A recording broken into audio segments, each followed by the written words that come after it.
this Memorial Day service in honor of our fallen shipmates aboard our gallant ship, USS Liberty. We have survivors here. We have friends and supporters from around the world. And we thank you so much for being here to honor these great heroes. We will never forget them. This is our duty, this is our honor, and this is our oath. The men behind me with these names will not die in vain in our hearts. And the individuals that came out here today and have supported us throughout the years. My name is Phillip Tourney. I'm a former three-time president of the USS Liberty Veterans Association. I am a survivor of the brutal attack on our great ship, USS Liberty, June the 8th, 1967, by the Zionist State of Israel. On that infamous day, 34 Americans were slaughtered in cold blood by the State of Israel in a sneak attack. Our ship was attacked by unmarked jet aircraft, by motor torpedo boats, and also by helicopters that came to finish the job. This attack lasted as long as the attack on Pearl Harbor, approximately 2 hours. Terry Haldebardier, a radioman, put together a long wire and got the word out that we were under attack by unknown jet aircraft approximately 15 minutes after the attack started. Jet planes were immediately dispatched from USS Saratoga, which we have a crew member from USS Saratoga, and USS America. They wanted to come to our aid and help us, but LBJ would not let them. They recalled the jet aircraft before they could even hit the horizon. We were left out there to die, all of us. Obviously, we didn't. It's been 48 years coming up on June the 8th. And this has been a heartburn in the survivor's stomach for 48 years to make sure the truth gets out. The government of Israel, along with the United States of America, wanted our ship to go to the bottom of the ocean and blame it on a foreign country, namely Egypt. Nuclear aircraft were involved in this sneaky attack that were launched to incinerate Cairo. Fortunately, our ship didn't sink. By the grace of God, amen, His hand was under that ship. Nobody else was there to help us. Nobody else. Within a few seconds of the initial attack, they took out all of our antennas. We had 450 caliber machine guns. They were used basically for repel boarders. Everything we had to communicate with it was taken out within seconds, except for Terry getting out this long wire message that we were under attack. Rockstar, we're under attack. Please come help us. As I said before, USS America launched, USS Saratoga launched. Lyndon Baines Johnson called them back with this despicable act of war on the United States government and war crimes. There were over 850 cannon and rocket holes in our ship. This is one of them.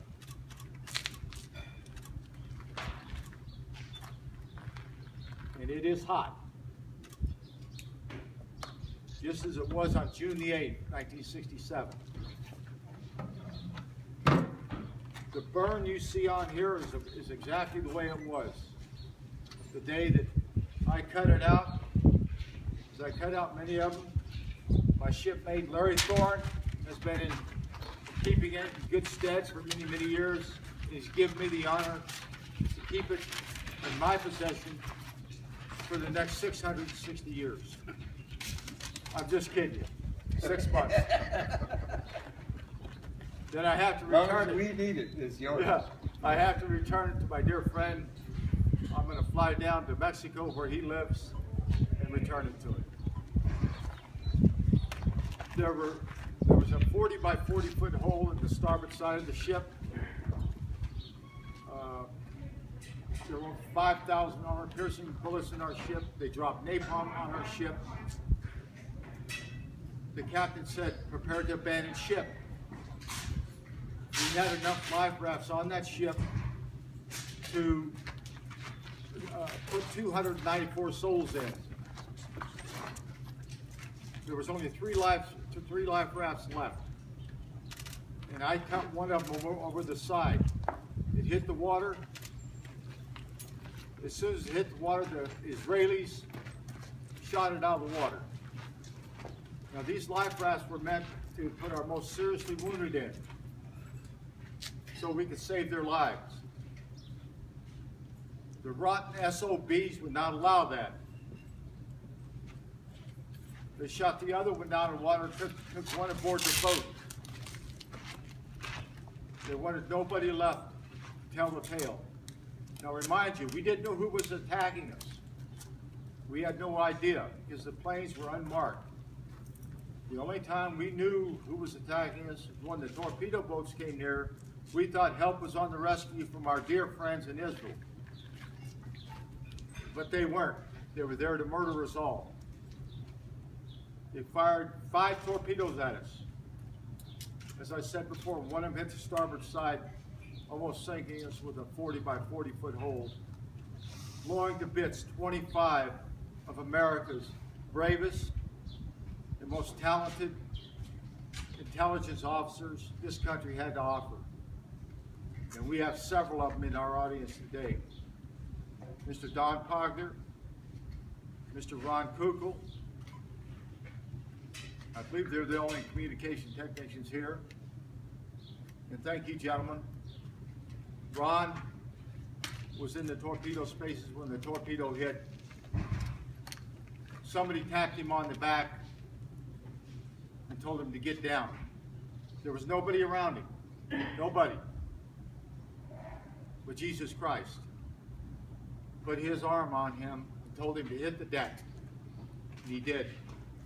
And that man survived the day. Amen, brother. Thank God. Amen. Amen.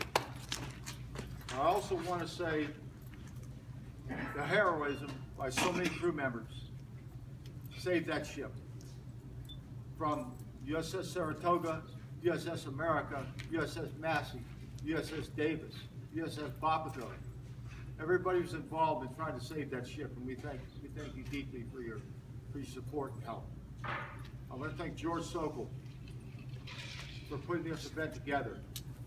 I want to thank Rand for letting us use his wonderful spot here to honor our dead shipmates and the men that have died since, and there have been many. I don't know how many shipmates are left, maybe 100 or so, maybe not that many, I don't know. But as long as the crew of the USS Liberty is together, we will never, ever, ever cease to try to tell the truth. Nobody should get by with cold-blooded murder, not even the state of Israel. And then have our government covered up from the LBJ to the Obama administration. And then there are flunkies in Congress that have Israel with their thumb on their back.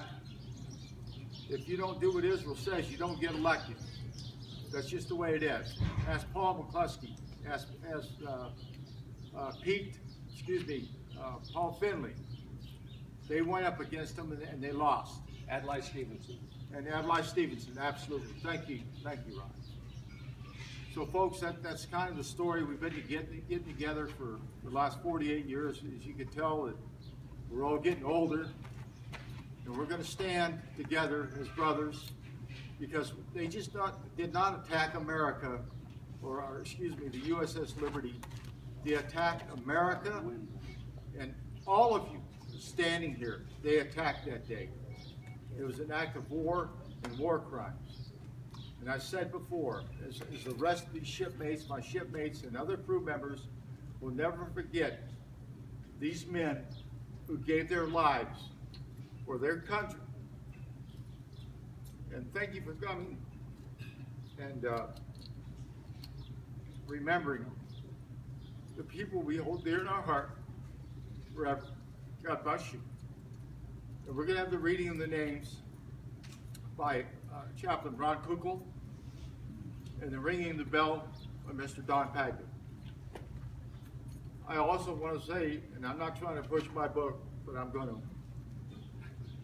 what I saw that day. I wrote it along with Mark Glenn, about 4 or 5 years ago. You can get it through Amazon or whatever, you know, it's available, or George can help you get it. But if you want to read it, I've been told it's 5 stars on Amazon right now. Also, along with many other different books here, Assault on the Liberty, and on and on and on.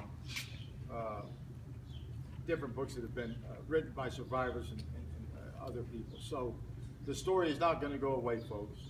So again, thank you for coming, and thank you very much.